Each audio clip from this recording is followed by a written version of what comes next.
Le viol est un vol du corps, une fracture de l'âme. Il arrache à la victime sa liberté, sa dignité et son intégrité, laissant derrière lui une cicatrice que ni le temps ni l'oubli ne peuvent effacer.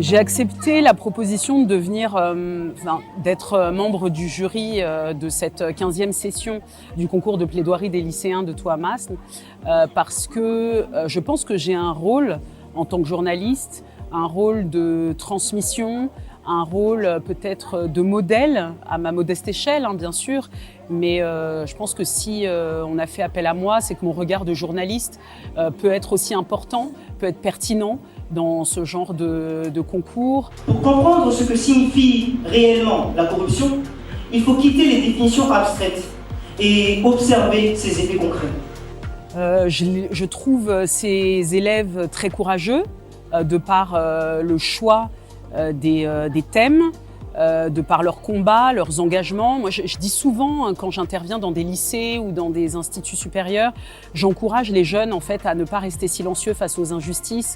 J'encourage les jeunes à parler, à oser, à ne pas être complices des inégalités, des injustices, de tout ce qui fait que Madagascar avance peu. Et pour moi, c'est une sorte de récompense de voir des jeunes oser aborder des sujets tabous, des sujets qui sont délicats, qui peuvent être douloureux. Ça demande beaucoup de courage d'en parler en public, de parler de sujets qui sont liés aux violences sexuelles, par exemple, de parler de sujets politiques. Il y a beaucoup de gens qui ont peur en fait. Et là, pour moi, c'est une inspiration. Ce sont des modèles qui nous montrent qu'on peut parler, on peut oser. Et voilà, et c'est pour ça que c'est un plaisir aussi pour moi d'être là, c'est d'encourager ce genre d'initiative et de courage. Tout individu a droit à la vie, à la liberté et à la sûreté de sa personne. Respecter la dignité humaine est un devoir. Chaque individu, quelle que soit son apparence, mérite protection, respect et considération. Alors moi, ce que j'attends, c'est déjà une présence, c'est savoir occuper l'espace, c'est ne pas s'excuser d'être là en fait. C'est ça qui est difficile dans la prise de parole en public et dans les plaidoiries, c'est qu'il y a un langage corporel qui est important. Et moi, en tant que journaliste, j'ai appris ça dans mon métier. C'est-à-dire qu'au-delà du fond, il faut savoir aussi le dire avec la bonne forme, être capable de vulgariser, parler avec confiance. C'est ça qui est difficile. Et moi, je regardais beaucoup ça, c'est-à-dire la gestuelle, le langage corporel, et puis et aussi la véracité des faits. C'est-à-dire qu'il y a des gens qui parlent, qui ont des capacités orales, qui savent très bien parler, qui n'ont pas peur, mais qui, sur le fond, ne sont pas forcément exactes. Donc il faut faire très attention aux personnes qui parlent bien, mais qui peuvent être inexactes ou approximatives sur le fond.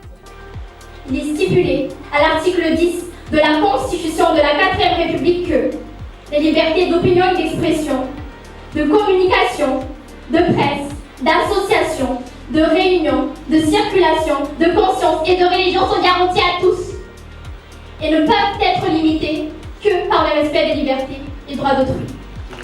Moi, ce qui me fascine et ce que je salue, c'est les deux, c'est-à-dire le courage et le courage de ces élèves et la difficulté des sujets abordés. Donc déjà le courage, parce que c'est pas forcément leur langue maternelle, qu'ils ont à parler devant des centaines de personnes sur des sujets très complexes, très délicats. Et il y en a qui ont le courage d'aborder des sujets que même nous, adultes majeurs, avons du mal à aborder.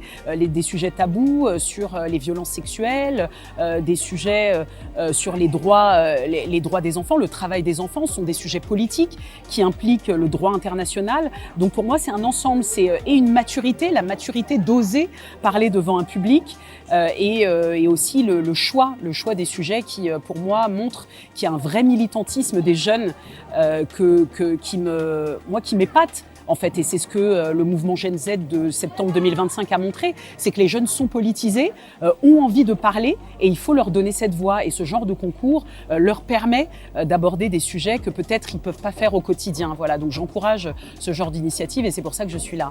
Fils de bourgeois ou fils d'apôtre, tous les enfants sont comme les vôtres. Le problème qu'on a à Madagascar et ailleurs, c'est que la voix des victimes, des personnes qui subissent des injustices, est étouffée. Donc c'est pour ça qu'il est difficile d'aborder certains sujets, notamment parce qu'il y a des traditions assez fortes. En fait, quand on aborde des sujets comme les violences sexuelles, par exemple, ou le travail des enfants, on fait face à des tabous, on fait face à des traditions. Le mariage précoce, il est toléré, il est autorisé dans certaines communautés à Madagascar. Et donc c'est difficile de briser ce genre de tabou. Donc c'est pour ça que les voix sont étouffées. Et avec ce genre d'initiative qui met en avant les droits humains, qui met en avant les conventions internationales, qu'est-ce que c'est que le droit, les droits humains, les droits des enfants, à travers ces textes, on peut du coup parler. On peut invoquer des articles de la Constitution, de conventions internationales pour dire stop, pour dénoncer des injustices. Peut-être que dans le contexte familial, on ne peut pas parler de viols conjugaux, de viols d'enfants, d'inceste. Et en étant dans cette structure, dans ce dispositif, on a cette possibilité-là. Donc c'est un gigantesque espace de liberté qu'il faut privilégier et qui doit continuer d'exister.